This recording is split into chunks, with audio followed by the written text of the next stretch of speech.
हाय नमस्कार मित्रों, मैं आपका दोस्त संजय कुमार आप सभी का संजय केम ट्यूटोरियल्स में स्वागत करता हूं। तो हम लोगों ने प्रीवियस लेक्चर में देखा है एल्डिहाइड और कीटोन्स के केमिकल प्रॉपर्टीज को देख रहे थे। उसमें से लास्ट केमिकल प्रॉपर्टी जो है वो आज के लिए है electrophilic substitution reaction in carbonyl compound. Carbonyl compound में किस प्रकार से इलेक्ट्रोफिलिक सब्स्टिट्यूशन रिएक्शन होता है वो आज हम लोग देखने वाले। तो जल्दी से फटाफट कॉपी और पेन लेके बैठ जाइए और उसको टॉपिक लगाइए। क्या टॉपिक लगाना? Electrophilic substitution reaction in carbonyl compounds. तो देखिए यहां पे क्या करना है, सबसे पहले हम लोग के पास क्या है, बेंजीन रिंग होने वाला है। देखिए ये हम लोग का बेंजीन रिंग का आगमन हो चुका है। इसमें क्या होता है, 1 2 3 जगह पे डबल बॉन्ड। इसमें क्या कर रहे, कोई भी कार्बोनाइल कंपाउंड ले रहे हैं। तो जैसे ये हो गया, यहां पे अगर H लगा देते तो एल्डिहाइड हो गया, CH3 लगा देंगे तो कीटोन हो जाएगा। तो दोनों क्या है, कार्बोनाइल कंपाउंड है, कार्बोनाइल ग्रुप है। अब देखिए यहां पे ध्यान देना है कि ये ग्रुप जो ले रहे हैं कार्बोनाइल ग्रुप, ये कैसा ग्रुप है, एक्टिवेटिंग ग्रुप है या डीएक्टिवेटिंग ग्रुप है। दैट मीन्स ये क्या कर रहा है कि इसका आगमन अगर बेंजीन रिंग में हो रहा है तो इससे क्या हो रहा है कि इसके रिएक्टिविटी, इसके स्टेबिलिटी क्या हो रहा है, बढ़ रहा है या घट रहा है।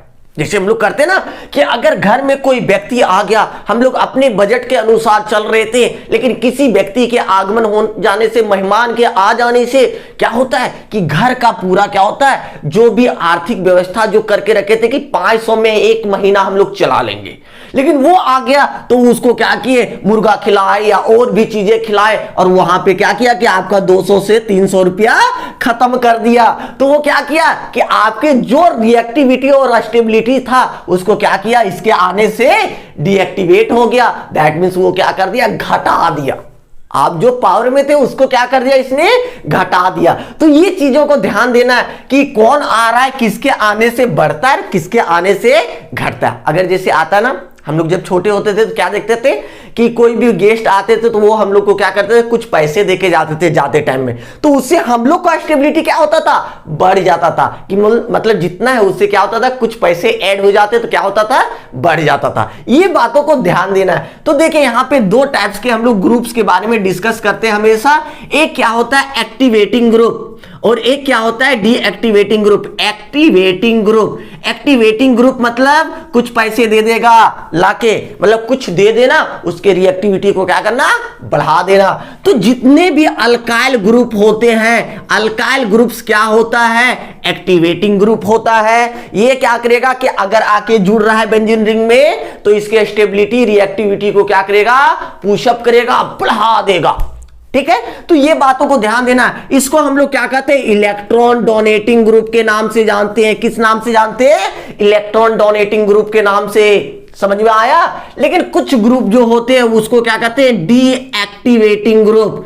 डीएक्टिवेटिंग ग्रुप, ये डीएक्टिवेटिंग ग्रुप का मतलब क्या होता है, ये आया और घर में खर्चा करा के चला गया, मतलब इसके स्टेबिलिटी, रिएक्टिविटी को क्या कर रहा है, घटा दे रहा है। तो ये क्या होते हैं, फंक्शनल ग्रुप्स जो होते हैं वो क्या होते हैं, डीएक्टिवेटिंग ग्रुप्स के नाम से जाने जाते हैं। तो ये डीएक्टिवेटिंग ग्रुप्स हैं। ये क्या करता है, अब बेंजीन रिंग से ये क्या कर रहा था, इलेक्ट्रॉन बेंजीन रिंग में दे रहा था, लो बाबू लो, थोड़ा सा ले लो बबुआ, और इससे क्या कर रहा था, उसका स्टेबिलिटी को बढ़ा दे रहा था। लेकिन ये क्या कर रहा है कि फंक्शनल ग्रुप जैसे आएगा उससे क्या करेगा, चलो दो, हम ही को दो कुछ पैसा या हमारे चक्कर में कुछ खत्म करो। ठीक है, तो इससे क्या हो गया कि इसका क्या हो गया कि रिएक्टिविटी को क्या हो गया, घटा दिया। तो इसको क्या कहेंगे, इलेक्ट्रॉन विथड्रॉइंग ग्रुप। मतलब खींच ले रहा है, ये क्या कर रहा है, दान दे रहा है, ये क्या कर रहा है, ले रहा है। समझ में आ गई बात है।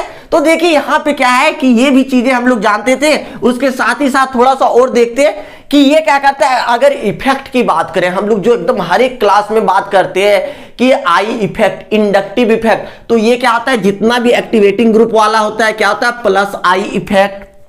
ऑब्जेक्टिव में पूछता है ना कि अगर बेंजीन रिंग में CHO लग गया तो वो कौन सा इफेक्ट दे रहा है, plus I, minus I, none of these both. ठीक है, तो वहां पे ध्यान देना है कि अगर एक्टिवेटिंग लगाए तो क्या होगा, प्लस आई, लेकिन अगर डीएक्टिवेटिंग लगाए तो वो क्या हो जाता है, माइनस आई, माइनस इंडक्टिव इफेक्ट। तो फंक्शनल ग्रुप को जैसे देखना आपको क्या कर देना है, माइनस आई इफेक्ट है, वो क्या है, डीएक्टिवेटिंग है। ये क्या है, इलेक्ट्रॉन विथड्रॉइंग ग्रुप। अब यहां पे देखिए, अब यहां पे क्या करना है, बेंजीन रिंग है, बेंजीन रिंग में क्या है, कार्बोनाइल ग्रुप जुड़ा है। कार्बोनाइल ग्रुप किसके अंतर्गत आ रहा है, फंक्शनल ग्रुप के अंतर्गत। जब इसके अंतर्गत आता है तो ये क्या करता है, देखिए आप साफ सुथरा लिखे, क्या है ये, डीएक्टिवेटिंग ग्रुप है। दैट मींस क्या है, इलेक्ट्रॉन विथड्रॉइंग, मतलब पकड़ के खींचने वाला।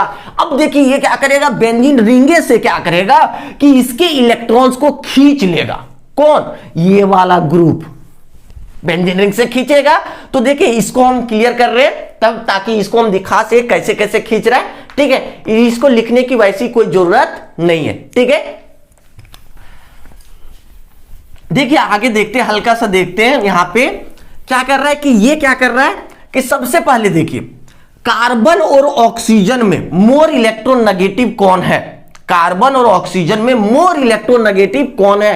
कार्बन का 2 इलेक्ट्रॉन भाग लिया बॉन्ड बनाने में, तो 4 तो बचल है उसके पास। अब देखिए ये क्या करेगा, कार्बन और ऑक्सीजन में मोर इलेक्ट्रोनेगेटिव कौन हो जा रहा, आपका ऑक्सीजन। तो ऑक्सीजन क्या करेगा, इसके इलेक्ट्रॉन्स को खींच लेगा कि दो हमको इलेक्ट्रॉन, जो पाई बॉन्ड वाला इलेक्ट्रॉन से उसको क्या किया, खींच लिया। जब खींच लेगा तो यहां पे कार्बन पे क्या हुआ कि इलेक्ट्रॉन्स की कमी हो गया, कि जो भी मेरे पास था वो क्या किया, ऑक्सीजन आके खींच लिया, ले लिया। अब इसके पास कार्बन के पास क्या हुआ, इलेक्ट्रॉन्स की कमी हुआ। जब इलेक्ट्रॉन्स की कमी हुआ तो क्या है कि ये रिंग में तो जुड़ा है। अब रिंगे को क्या करेगा कि हमसे ये ले लिया तो हम तुमसे ले लेंगे, क्योंकि इलेक्ट्रॉन क्या है, विड्रॉइंग ग्रुप। तो ये क्या किया, इसका इलेक्ट्रॉन कहां ट्रांसफर हो गया, इस जगह पे आके ट्रांसफर हो गया। देखिए यहां पे आके ट्रांसफर हो गया, ये इधर भाग रहा था और ये यहां पे। तो देखिए यहां पे क्या क्या चीजें हो रही है, रेजोनेंस के माध्यम से हम लोग देखते हैं। ये बेंजीन रिंग है, बेंजीन रिंग में यहां का क्या है, कार्बन है, यहां H है, यहां वो है, ठीक है। ऑलरेडी कितना इलेक्ट्रॉन था, 4 इलेक्ट्रॉन। देखिए ये क्या कर रहा है कि ये 2 इलेक्ट्रॉन्स को और खींच रहा है, 2 इलेक्ट्रॉन्स को और खींच रहा है। तो 4 और 2 कितना हो जाएगा, 6 इलेक्ट्रॉन्स हो जाएगा। आपको पता है कि ऑक्सीजन के बाहरी कक्ष में इलेक्ट्रॉनों की संख्या कितनी होती है, 6 होती है। अब देखिए 6 तो इस बबुआ के पास इलेक्ट्रॉन तो है ही, है ना। अब ये क्या कर रहा है कि एक बॉन्डो बना रहा है, मतलब 6 और 1 कितना इलेक्ट्रॉन्स है, 7। तो 7 है मतलब 6 था, एक किसी से क्या किया, इसने लिया। अगर किसी से इलेक्ट्रॉन्स लेता है तो उसके ऊपर प्लस चार्ज होता है या माइनस चार्ज, आपको ऑलरेडी पता है। कोई ले रहा है किसी से, अगर ले रहे तो मतलब कर्जा में जा रहे हैं, कर्जा में जा रहे हैं मतलब मेरा औकात क्या हो रहा है, माइनस में हो रहा है। क्लियर हुआ। तो ये क्या हुआ, इसके ऊपर कैसा चार्ज हो गया, माइनस। और यहां पे देखिए कहां कहां पे डबल बॉन्ड, यहां पे डबल बॉन्ड, यहां पे। और ये वाला डबल बॉन्ड कहां मूव कर रहा है कि इसके पास इलेक्ट्रॉन कम हो गया था, तो ये क्या किया, बेंजीन रिंग से खींच लिया इसने। तो यहां पे क्या हो गया, आपका डबल बॉन्ड का आगमन हो गया। जब डबल बॉन्ड का आगमन हो गया तो यहां पे देखिए, यहां पे इलेक्ट्रॉन्स की कमी दिख रहा है क्या, देखिए डबल बॉन्ड बेचारा था, डबल बॉन्ड खींच लिया। जब इलेक्ट्रॉन की कमी हो जाएगा तो यहां पे क्या हो जाता है, प्लस चार्ज आ जाता है, क्योंकि इसने तो इलेक्ट्रॉन को खींच लिया। तो यहां पे क्या हो गया, प्लस चार्ज हो गया, मतलब हम दे दिए, ले लो ले लो ले लो ले लो, प्लस चार्ज है, ठीक है। अब यहां पे देखिए इसको रेजोनेंस में और भी दर्शाते हैं। देखिए यहां पे क्या है कि ये है, अब इसको रेजोनेंस में पूरे एकदम रिंगे में घूमेगा ये। देखिए ये क्या होगा, यहां पे इलेक्ट्रॉन आ जाएगा। जब यहां पे इलेक्ट्रॉन आ जाएगा तो देखिए क्या होने वाला है, तो ये डबल बॉन्ड कहां हो जाएगा, यहां पे डबल बॉन्ड हो जाएगा, यहां पे इलेक्ट्रॉन की कमी कहां पे, यहां पे। और ये जो था वो तो रहेगा ही H, और वो के ऊपर माइनस चार्ज, ऐसे हो गया है। क्लियर। अभी आगे एक बार और देखो रेजोनेंस क्या कर रहा है कि यहां पे प्लस चार्ज है, यहां पे इलेक्ट्रॉन की कमी, ये इलेक्ट्रॉन कहेगा ले लो, अच्छा मेरा वाला तुम थोड़ा देर ले लो, इसको दे दिया। जैसे दिया देखिए यहां पे क्या हो जाएगा आपका, फिर से रेजोनेंस एक और देखते हैं। यहां पे क्या हो गया आपका, कहां पे डबल बॉन्ड है, यहां पे है, यहां पे दे दिए। आपका ये वाला इलेक्ट्रॉन से डबल बॉन्ड वाला कहां पे आ रहा है, यहां पे आ जा रहा है, देखो यहां पे आ गया। क्लियर। अब कहां पे कम हो जा रहा है, यहां पे क्या हो जाएगा, प्लस चार्ज। और यहां पे क्या है, डबल बॉन्ड CH, वो ये वाला ग्रुप आ गया ना, ऐसा हो गया। क्लियर है। अब देखिए अब ऐसा कुछ बन रहा है, अब क्या करेगा, लास्ट रेजोनेंस, 1 2 3 हम लोग देख लिए, इसका लास्ट रेजोनेंस। अब क्या करेगा, जब पूरे चारों तरफ से घूम गया, इधर से घुमा रहे तो तुम दौड़ के आओ, दौड़ के आएगा तो जहां से स्टार्ट किया था वहीं आएगा ना। अब देखिए ये क्या करेगा कि तुम बहुत खींच लिया था, अब ये क्या करेगा, इलेक्ट्रॉन अपना मांग लेगा, चलो दो। ये यहां दिया, ऑक्सीजन के पास देखो इतना सारा इलेक्ट्रॉन्स कहेगा कि दे दो, अब दे दो, अब ज्यादा नहीं है। अब ये दे देगा तो ये क्या करेगा, अपना इलेक्ट्रॉन्स यहां दे देगा। जब ये इलेक्ट्रॉन्स दे देगा तब क्या होगा, तो देखते हैं इस प्रकार से, कुछ इस प्रकार से यहां पे डबल बॉन्ड, यहां पे डबल बॉन्ड, यहां पे डबल बॉन्ड, यहां पे डबल बॉन्ड, और इसके साथ साथ कहां पे डबल बॉन्ड, ये वाला प्लस के साथ क्या हो रहा है, ये इलेक्ट्रॉन्स आ जा रहा है। देखिए आ रहा है कि नहीं, तो यहां पे डबल बॉन्ड हो जा रहा है, यहां पे C है, यहां पे H है, और यहां पे क्या हो जाएगा, देखिए ऑक्सीजन में कितना था, एक बॉन्ड, तो ये 2 इलेक्ट्रॉन फिर से दे दिया, तो ये क्या हो जाएगा, आपका हो जाने वाला है डबल बॉन्ड वो, और इधर क्या हो जा रहा है, H। ध्यान देना है, क्लियर है। अब देखिए प्लस माइनस दोनों क्या हो गया, खत्म हो गया, मतलब नॉर्मल इसके जैसा बन गया, बट इसके जैसे में क्या है, यहां पे एकदम दोनों को जोड़ने देना, ठीक है। यहां पे क्या हो रहा है कि इसके जैसा बन रहा है, बट इसका जो कंजुगेशन था डबल बॉन्ड का, वो क्या हो रहा है, सिर्फ चेंजेज हो रहा है, एक जगह से दूसरी जगह में आ गया, ठीक है। तो इस प्रकार से हम लोग देख पा रहे हैं कि कहां कहां पे प्लस चार्जेज आ रहा है। तो ध्यान दीजिए, हल्का सा और ध्यान देना, क्योंकि हम लोग जो टॉपिक्स पढ़ रहे हैं इसका देखना है। तो ये टॉपिक में देखिए यहां पे क्या कर रहा है, कहां कहां पे प्लस चार्ज हो रहा है, यहां पे देखिएगा, ये था हम लोग के पास, ये है, यहां पे C वो H है।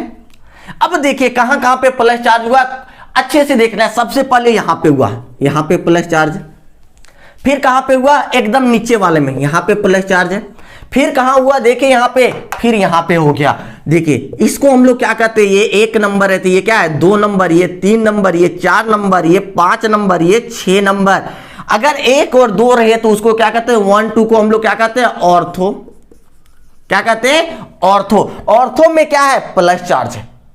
यहां पे देखिए 1 3 पे कौन सा चार्ज है, प्लस आया क्या, नहीं आया है। प्लस चार्ज आया है क्या, नहीं आया है। और प्लस कहां पे आया है, 1 और 4 में, 1 4 में, ये क्या हो गया, पारा में आ गया, ऑर्थो में आया, पारा में। अगर इधर देखे तो ये क्या है, दूसरे नंबर होगा, या तो छठा नंबर, मतलब इसके जस्ट साथ में। तो देखिए ध्यान देना है कि अगर मेरे पास कौन आने वाला है, न्यूक्लियोफाइल, कौन आने वाला है, न्यूक्लियोफाइल। तो न्यूक्लियोफाइल आएगा तो बेंजीन रिंग में कहां अटैक करता है, तो माइनस वाला बबुआ हमेशा कहां अटैक करेगा, जहां पे प्लस चार्ज है। तो ये माइनस वाला कहां आएगा, यहां पे आएगा, क्लियर है। लेकिन अगर ये पूछ देगा कि माइनस वाला हम नहीं ले रहे हैं, हम तो क्या ले रहे हैं, प्लस वाला। प्लस वाला दैट मींस क्या है, इलेक्ट्रोफाइल। न्यूक्लियोफाइल कहां कर रहा है, अटैक करवा देंगे, या तो दूसरा में, या तो चौथा में, या तो छठा में, मतलब ऑर्थो या तो पारा में। ऑर्थो पारा में किसका आगमन होगा, न्यूक्लियोफाइल का आगमन होगा। बट अगर ये कह रहा है कौन, इलेक्ट्रोफाइल आ रहा है, अब इलेक्ट्रोफाइल कहां पे आएगा, ये भी तो बात बन रही है। इलेक्ट्रोफाइल देखिए, अब यहां पे प्लस, यहां पे प्लस, तो यहां पे क्या होगा, माइनस चार्जेस तो श्योर होगा। दैट मीन्स इसके पास इलेक्ट्रॉन डेंसिटी क्या होगा, अधिक होगा। कहां पे, तीसरे नंबर पे। अगर 1 3 हो जाता है तो इसको हम लोग क्या कहते हैं, मेटा कहते हैं। क्या कहते हैं, मेटा। जब इलेक्ट्रोफाइल अगर कहेगा अटैक कर रहा है, तो कहां पे अटैक करेगा, यहां पे आके अटैक करेगा, या तो 5वां नंबर पे अटैक करेगा। दैट मीन्स इसको हम लोग क्या कहते हैं, मेटा पोजिशन कहते हैं। तो बातें क्लियर हुआ। अगर आपसे पूछे, क्या पूछे कि बेंजल डिहाइड है, बेंजल डिहाइड में कोई भी इलेक्ट्रोफाइल का आगमन होता है तो इलेक्ट्रोफाइल हमेशा कहां पे आएगा, मेटा पोजीशन पे आएगा। एकदम दिमाग में सेट कर लीजिए, क्योंकि हर एक चैप्टर्स में आप लोगों ने क्या याद रखा है, ऑर्थोपारा ऑर्थोपारा ऑर्थोपारा। यहां पे किसका कहां पे आगमन होगा, मेटा पे आएगा। क्लियर हो गया। उसके साथ ही साथ अगर न्यूक्लियोफाइल बाय द वे बोल दे तो आपको क्या करना है, ऑर्थो और पारा पे होगा। न्यूक्लियोफाइल ऑर्थोपारा, इलेक्ट्रोफाइल मेटा पे। तो एकदम दिमाग में सेट कर लीजिए, ठीक है। चलिए इसको नोट कर लीजिए, इसके बाद थोड़ा सा स्टेटमेंट लिखा देते हैं ताकि आप लोग इन बातों को भूले नहीं, ठीक है। चलिए नोट कीजिए फटाफट, इसको ड्रॉ कर लीजिए, उसके बाद आगे बढ़ेंगे। उसको ड्रॉ कर लिए तो हल्का सा क्या करना है, थोड़ा सा इसका स्टेटमेंट लिख लेना है ताकि आगे भी चल के आपको क्या रहे, याद रहे।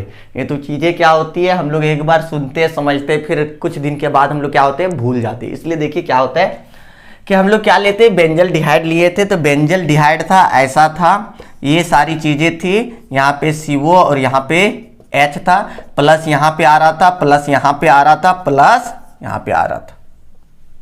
तो देखिए इन बेंजल्डिहाइड क्या कर रहा है कि electron density is maximum. Maximum कहां पे है? तो मैक्सिमम कहां? यहां पे तो प्लस जहां था वहां इलेक्ट्रॉन डिफिशियंट हो जाता है, उसके पास इलेक्ट्रॉनों की क्या होती है? कमी होती है। तो इलेक्ट्रॉन डेंसिटी अधिक कहां है? यहां पे और यहां पे। तो इस पोजीशन पे 1 2 3 तीसरा 1 3 पोजीशन को क्या कहते हैं? Meta position. Electron density is maximum at meta position. यहां पे इलेक्ट्रॉन डेंसिटी अधिक है then that on ortho and para. इसके और इसके तुलना में यहां और यहां पे क्या है? मेटा पोजीशन पे इलेक्ट्रॉन डेंसिटी अधिक है। ठीक है, हेंस अतः हम लोग क्या कहते हैं कि जो इनकमिंग इलेक्ट्रोफाइल है, जो इलेक्ट्रोफाइल आएगा ई प्लस जो आने वाला है वो कहां पे आएगा? आपका मेटा पोजीशंस पे आएगा। Hence incoming electrophile attacks at meta positions. यहां पे बहुत सारे ऑब्जेक्टिव पूछते हैं कि ये वाला ग्रुप बेंजल्डिहाइड में कहां जाएगा। तो आपको क्या देखना है कि अगर इलेक्ट्रोफाइल है तो वो कहां पे आएगा? Meta position of benzaldehyde. तो इसका मतलब क्या है कि जो CHO ग्रुप है वो क्या है? मेटा डायरेक्टिंग ग्रुप है। वो क्या करता है कि CHO किसी को आने कहां पे दे रहा है? इलेक्ट्रोफाइल को मेटा पोजीशंस पे आने दे रहा है। तो इस प्रकार से ये स्टेटमेंट को लिख लीजिए, वीडियो को पॉज कीजिए और लिख लीजिए और आगे बढ़ते हैं। थोड़ा सा एक ऑब्जेक्टिव क्वेश्चन देते हैं, चलिए लिख लीजिए फटाफट। अगर लिख नहीं पाते ना तो क्या करना है कि आपको स्क्रीनशॉट कर लेना, लेकिन लिखना जरूर है, क्योंकि जैसे हम साइड हो जाते हैं स्क्रीनशॉट करवाने के लिए, क्या स्क्रीनशॉट कर लीजिए उसके बाद लिख लीजिए। क्योंकि अगर कहिएगा कि हम बाद में लिखेंगे तो वो बहुत बाद हो जाता है बबुआ, ये ध्यान दीजिए। देखिए यहां पे क्या हो रहा है कि अगर एक क्वेश्चन आपसे दे रहे हैं, ये देखिए ये है, एक छोटा सा प्यारा सा एक क्वेश्चन है, ठीक है, ये है। अब ये क्या कर रहा है कि एक ऐसा है और एक और दे रहा है कि एक ऐसा छोटा सा प्यारा सा क्वेश्चन आ गया है। गुड। अब देखिए ये तीनों में से पूछ रहा है, ये क्या पूछ रहा है कि सबसे अधिक रिएक्टिविटी किसका होगा? सबसे अधिक रिएक्टिविटी किसका होगा? सबसे अधिक स्टेबिलिटी किसका होगा? ये पूछ रहा है क्वेश्चंस में। ये करता है ना, बहुत एकदम प्यार से क्वेश्चन दे देता है। क्या देखो ये दे दिए हम, पूछ रहा है which of the flowing has high reactivity या स्टेबिलिटी। तो देखिए ध्यान देना, ये क्या आपका इलेक्ट्रॉन डोनेटिंग ग्रुप, मतलब ये बेंजीन रिंग को क्या कर रहा है? दे रहा है। तो इसके रिएक्टिविटी स्टेबिलिटी को क्या कर रहा है? बढ़ा रहा है। किसके तुलना में? बेंजीन से। बेंजीन ये जो है मिथाइल के इथाइल जो लगा है, इथाइल बेंजीन का रिएक्टिविटी क्या होने वाला है? थोड़ा सा अधिक होने वाला है, क्योंकि इसमें कुछ देने वाला आ गया है। तो इससे तो ये अधिक है, ये तो कंफर्म है, कोई दिक्कत नहीं है। लेकिन अगर इससे बात करेंगे, बेंजीन रिंग था, इसमें CHO आ गया, तो CHO क्या है? खींचने वाला ग्रुप। ये बेचारा आया पकड़ के खींच लिया, तो खींच लिया तो इसका क्या हुआ? और कम कर दिया, तो इससे अधिक किसका हो जाएगा? बेंजीन ठीक थे। ये आया पकड़ के खींच लिया इलेक्ट्रॉन, तो इससे अच्छा तो बेंजीन था, नहीं तो बेंजीन से आगे जाना चाहिए। सबसे अधिक रिएक्टिविटी किसका हो जाएगा? इथाइल बेंजीन का, उसके बाद बेंजीन का, उसके बाद बेंजल्डिहाइड का। ये बातें क्लियर हो गया। चलिए इसको लिखने की कोई जरूरत नहीं है, सिर्फ समझा रहे थे कि अगर रिएक्टिविटी स्टेबिलिटी में पूछ दे तो ये सारी चीजें आप बता सकते हैं। क्लियर हो गया। चलिए H का एक दो रिएक्शन देखेंगे। पहला नंबर H का ही है, ये आई नहीं दे देना, ये पहला नंबर है, ठीक है। इसका पहला नंबर क्या है? Chlorination reaction.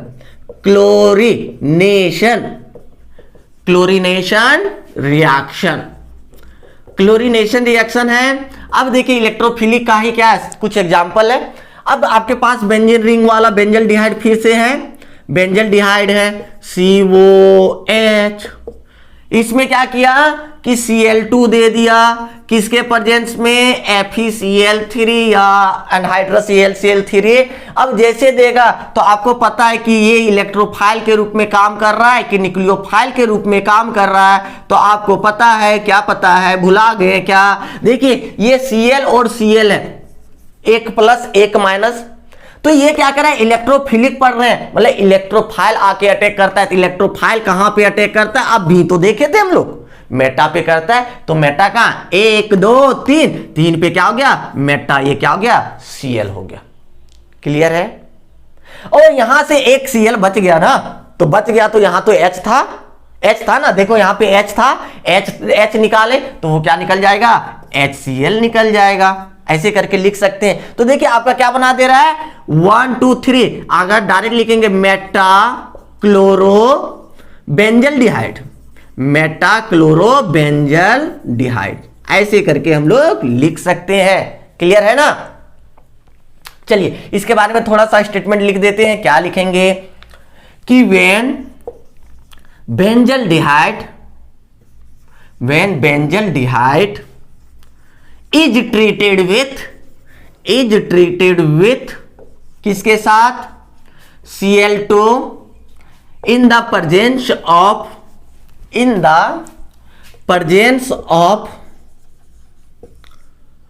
FeCl3 to form क्या बनेगा, देखिए लिख तो दिए, to form meta chloro benzaldehyde, meta chloro benzaldehyde. Clear हो गया। इसको स्टेटमेंट को लिखना है, फिर इसको नोट कर लीजिए। कर लिए। चलिए नेक्स्ट क्वेश्चन की ओर दूसरे में चलते हैं। क्लास में अगर अच्छा लग रहा है तो आपको क्या करना है, कमेंट जरूर करना है, लाइक कीजिए, शेयर कीजिए, सब्सक्राइब कीजिए, ताकि और भी बच्चों को इस लॉकडाउन में फायदा हो सके। चलिए दूसरा नंबर चलते हैं। क्लोरीनेशन के बाद नाइट्रेशन ले आते हैं। नाइट्रेशन का मतलब क्या होता है, हम लोग को पता है। किसका आके आगमन हो जाएगा, NO2 ग्रुप का आगमन हो जाना क्या कहलाता है, नाइट्रेशन कहलाता है। तो चलिए फिर से एक छोटा सा प्यारा सा एग्जाम्पल लेते हैं और लेने के बाद देखते क्या हो रहा है। ऐसे करके हम लोग के पास फिर से आ चुका है बेंजल डिहाइड के साथ हम लोग रिएक्शन करवाते हुए किसका रिएक्शन करा देते हैं, नाइट्रेशन में क्या क्या लेना होता है, याद है क्या, भूल गए आप बहुत गंदे हैं, आप भूल जाते हैं HNO3 और क्या, कॉन्क H2SO4। जिनको याद है वो गंदे नहीं है, वो बहुत अच्छे हैं। जो भूल जाते हैं वो क्या है, गंदे। आपको याद रखना चाहिए ना, हर जगह नाइट्रेशन होता है।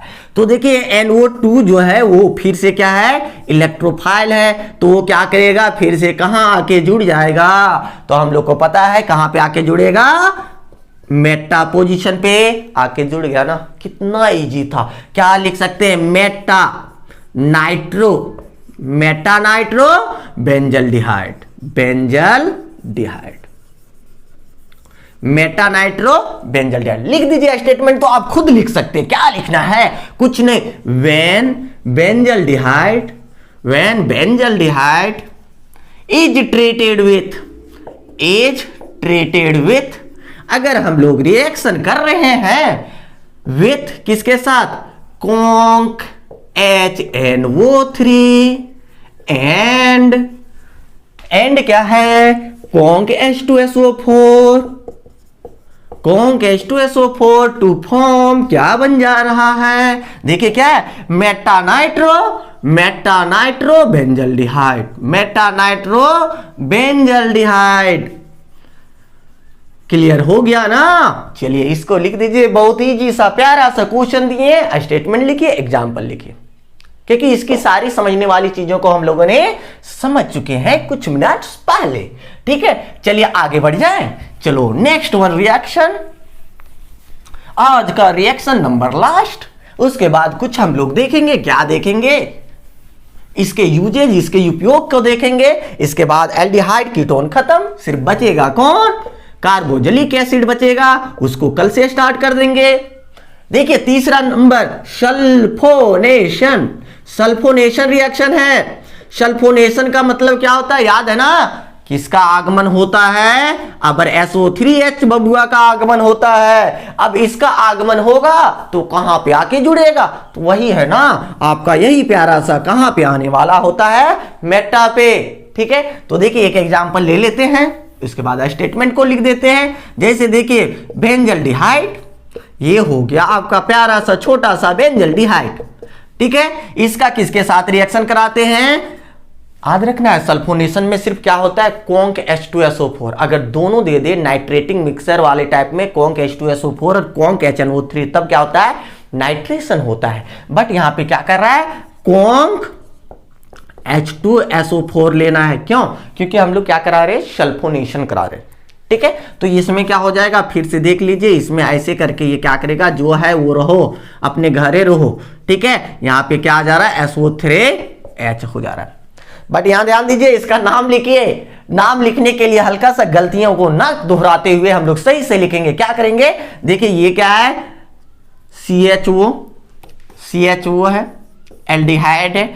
एल्डिहाइड और आपका सल्फोनिक एसिड में कौन सीनियर होता है, तो हमेशा सीनियर कौन होता है, SO3H सीनियर होता है सीनियोरिटी टेबल में।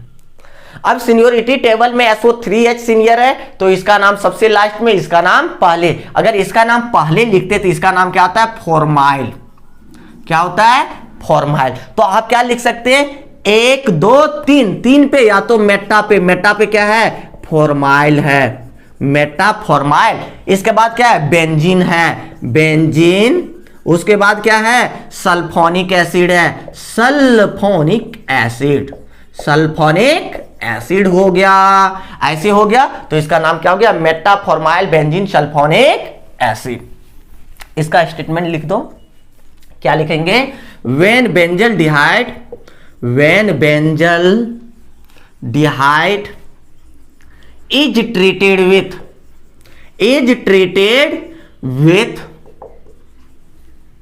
conc H2SO4, conc H2SO4 to form क्या बना, मेटाफॉर्माइल benzene sulphonic acid, benzene sulphonic acid, sulphonic acid. इस प्रकार से ये सारे रिएक्शंस खत्म होते हैं। ठीक है, आगे बढ़ जाते हैं, इसको नोट कर लीजिए, फिर आगे बढ़ते हैं, थोड़ा सा इसका यूजेज देख लेते हैं, 1 2 यूजेज सबका, बस बात खत्म करेंगे। चलिए, आज का लास्ट टॉपिक जो है वो हम लोग का क्या है, टॉपिक लगाना है, बड़ा सा टॉपिक है, क्या है, यूजेज ऑफ कार्बोनाइल कंपाउंड। इसका आपको टॉपिक लगाना है, तो टॉपिक लगाइए। उसके बाद सबसे पहले क्या कीजिए, इसका स्क्रीनशॉट कर लीजिए, ताकि हम पूरे लिखे तो पर भी इससे कोई दिक्कतें नहीं है। जल्दी साइड हो गया, जल्दी स्क्रीनशॉट कर लीजिए, कर लिए, चलिए ठीक है। तो कुछ कंपाउंड्स हैं जो कि क्या है, कार्बोनाइल कंपाउंड से, उसका क्या करना है कि हम लोग को यूजेज देखना है कि इसका उपयोग हम लोग कहां कहां पे कर सकते हैं, किस रूप में। तो सबसे पहले हम लोग का जो सिलेक्ट हुआ वो क्या है, फॉर्मल्डिहाइड। फॉर्मल्डिहाइड का मतलब कि CHO में आके H लग जाना, हम लोग क्या कहते हैं, फॉर्मल्डिहाइड कहते हैं। तो इसका उपयोग हम लोग कहां कहां पे करते हैं, तो देखिए सबसे पहले क्या करता है कि अगर 40% एक्वस सॉल्यूशन हो जाए, मतलब पानी में मिला के 40% एक्वस सॉल्यूशन अगर ले लेते हैं, तो solution of formaldehyde is called formalin. यहां पे देखिए एक बहुत अच्छी बात आया है कि क्या है कि अगर 40% एक्वस सॉल्यूशन हम लोग ले लेते हैं, तो उसको किस रूप नाम से जाना जाता है, फॉर्मलिन। अब फॉर्मलिन का उपयोग कहां होता आप लोग देखें, बट इसके बारे में जानते नहीं। कहीं पे अगर लैब ई सब में गए होंगे, तो लैब ई सब में जाने के बाद आपको पता चलता है कि देखते ना कि मछलियां रख दिया है या सांप रख दिया है, कहां पे रख दिया है, शीशी बोतल में, उसके जार में क्या किया है, पैक करके रख दिया है। तो रखा हुआ जो मिलता है ना, कि कोई लिक्विड रहता है, उसमें क्या कर दिया, मछली रख दिया, सांप रख दिया। जो बायोलॉजिकल लैब में जाओगे तो वो देखने के लिए मिलेगा। तो वो बहुत दिनों तक रहता है, तो पर भी सड़ता क्यों नहीं, तो सड़ता इसलिए नहीं है क्योंकि उसको किसमें रखा जाता है, फॉर्मलिन में। एकदम याद रखिए, कोई भी अगर बायोलॉजिकल हो रहा है तो वहां पे क्या हो रहा है, फॉर्मलिन है, इसलिए वो सड़ पच नहीं रहा है। देखते ना, मर जाने के बाद भी क्या करता है कि जो लाश होता है उसको रख देता है, तो वहां पे क्या फॉर्मलिन गैसेस रहता है, जिसके कारण उसमें कुछ भी नहीं होगा, विनाश उसका, डिके नहीं होगा, क्योंकि ये गैसेस का काम क्या है, किसी को कुछ नहीं होने देगा, जैसे है वैसी तरह रह जाएगा। तो इसका it is used to preserve biological specimen, वही मतलब जितने भी बायोलॉजिकल हैं वो सारी चीजों को क्या करता है, दिखाया जाता है। हम लोग कोलंबस में थे तो उस टाइम भी सारा 12th में दिखाया जाता था कि देखिए ये है सांप, पकड़ पकड़ के ऐसे टीचर्स लोग क्या करते थे, दिखाने लगते थे। हम लोग को डर लगता था कि ओ सांप पकड़ लिया, लेकिन सांप क्या रहता था, मरा हुआ रहता था, लेकिन एकदम ताजा ताजा जैसा दिखता था, क्योंकि उसको रखा इस प्रकार से जाता था, कोई दिक्कतें नहीं होती थी। नेक्स्ट वन क्या है कि दूसरा पॉइंट, पहला तो ये हो गया, दूसरा पॉइंट क्या कर रहा है, it is used in the preparation of bakelite. Bakelite मतलब जूता चप्पल जो हम लोग बनाते हैं ना, तो वो किससे बनता है, बेकेलाइट जो बनता है वो उसका बनाने में किसका उपयोग होता है, फॉर्मल्डिहाइड का उपयोग करते हैं। ये किस रूप में, पॉलीमर के रूप में हम लोग उपयोग करते हैं। आगे जो चैप्टर है उसमें हम लोग पॉलीमर के बारे में पूरे डिटेल में पढ़ेंगे, कौन सा बेकेलाइट होता है, उसका फॉर्मूला क्या होता है, कैसे बनता है, वो सारी चीजें। बस यहां जानना है कि इसका उपयोग किया जाता है, फॉर्मल्डिहाइड का उपयोग कहां किया जाता है, बेकेलाइट जूता चप्पल वाले में बनाने में। ठीक है, नेक्स्ट वन जो पॉइंट है, it is used in the formation of formaldehyde resin, urea formaldehyde resin, ये भी आपका क्या है, पॉलीमर है, इसको भी बनाने में फॉर्मल्डिहाइड का यूज किया जाता है। फिर एक और है, देखिए इसका 4.1 है, it is used in the preparation of melamine, इसका उपयोग कहां करते हैं, मेलामाइन को बनाने में करते हैं। मेलामाइन रेसिन क्या होता है कि जैसे हम लोग देखते हैं ना, बहुत सारा कप प्लेट ये सब लेते हैं, तो वो क्या करता है, दुकानदार पटक पटक के दिखा देता है। तो पटक पटक के दिखा रहा है, तो वो क्या कर रहा है, वो ना ही क्या है कि पूरा पूरी प्लास्टिक है, और ना ही क्या है पूरा पूरी वो शीशा उसा रहता है, वो क्या करता है, मिक्सअप करके वो क्या करता है, पॉलीमर बनाता है। और वो पॉलीमर इतना हार्ड होता है कि उसको एकदम पटक दीजिए ना, वो टूटेगा ही नहीं। वो कैसा होता है, नॉन ब्रेकेबल होता है, वो टूटता ही नहीं है। तो इसका उपयोग हम लोग कहां करते हैं, फॉर्मल मेलामीन रेसिन को बनाने में। मेलामीन रेसिन क्या होता है, इसका उपयोग करते हैं नॉन ब्रेकेबल कप और प्लेट को बनाने में। समझ में आ गई चीजें, हम लोग अपनी डेली लाइफ से पढ़ रहे हैं कहां कहां किसका उपयोग करते हैं। देखिए आगे जो है वो हम लोग का आ गया बी नंबर टॉपिक लगाना है, क्या है, एसिटल्डिहाइड। एसिटल्डिहाइड का उपयोग हम लोग कहां पे करते हैं, एसिटल्डिहाइड मतलब यहां पे CHO में क्या आ जाता था, H, फॉर्मल्डिहाइड, CH3 आ गया, क्या हो गया, एसिटल्डिहाइड। एसिटल्डिहाइड का उपयोग हम लोग कहां करते हैं, तो देखिए इसमें कुछ कंपाउंड्स को बनाने में हम लोग उपयोग करते हैं। It is used in the preparation of various compound, बहुत सारे कंपाउंड्स के बनाने में उपयोग करते हैं। जैसे एसिटिक एसिड, एसिटिक एसिड है, एसिटिक एसिड कहां से बनेगा, तो क्या करेंगे, एसिटल्डिहाइड का ऑक्सीडेशन करा देंगे, एसिटिक एसिड बन गया। तो एसिटल्डिहाइड चाहिए तब ना एसिटिक एसिड बनेगा। इसी तरह यहां पे क्या है, विनाइल एसीटेट भी इसी से बना सकते हैं, और पॉलीविनाइल एसीटेट भी बना सकते हैं। ये 3 पॉइंट्स इसके मुख्य हो गए। Next one, acetone. Acetone acetone acetone बहुत ही बार आप पढ़े, ठीक है। एसीटोन का उपयोग क्या करते हैं, पहला एज या सॉल्वेंट का के रूप में करते हैं, कहां पे, इंडस्ट्री में इसका सॉल्वेंट के रूप में इसका उपयोग करते हैं। उसके अलावा नेल पॉलिश में भी सॉल्वेंट के रूप में इसका उपयोग, नेल पॉलिश जब बनता है उस टाइम भी इसका किस रूप में करते हैं, सॉल्वेंट के रूप में इसको बनाने में जरूरत पड़ता है। इसके अलावा वो बनाने में, देखो तो कितना अच्छा बात कर रहा है, एसीटोन बनाने में भी हम ही भाग लेंगे, और निकालने के लिए इसका रिमूवल के रूप में भी यूज किया जाता है कि नेल पॉलिश को क्या करना, खत्म करना है रगड़ के। तो रगड़ते नहीं, पहले टाइम में क्या करता तो रगड़ के खत्म करते थे।